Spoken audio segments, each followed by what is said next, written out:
Bertempat di ruang Parameswara, Majelis Ulama Indonesia MUI Kota Palembang melakukan musyawarah daerah Musda ke-9 pada Rabu sore.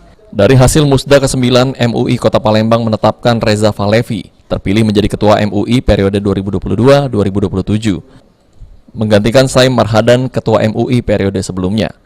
Dalam kesempatan tersebut, Reza Falevi mengatakan dengan jabatan yang baru ini, siap membawa MUI Palembang lebih baik lagi, dan terus berusaha untuk melakukan perbaikan ekonomi umat agar berjalan dengan baik. Dengan membuat pemetaan potensi yang ada di Kota Palembang, diharapkan dengan bangkitnya ekonomi umat, masyarakat khususnya warga Palembang bisa sejahtera, aman, dan tentram. Atas terpilihnya menjadi Ketua MUI Kota Palembang harapannya dan program kerja kita setelah dilantik. Ya, yang pertama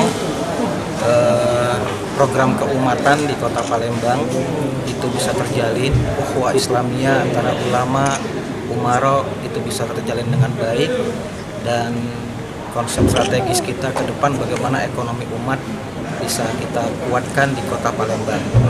Dari mulai titik nol kita berusaha terus dan terus, mudah-mudahan target bisa tercapai, ekonomi umat di Kota Palembang bisa terjalankan dengan baik.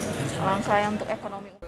Selain itu, MUI akan terus bersinergi dengan stakeholder yang ada, mulai dari pemerintahan, BUMN, dan CSR, serta dari perusahaan yang mampu meningkatkan ekonomi umat. Abidin Riwanto, PAL TV.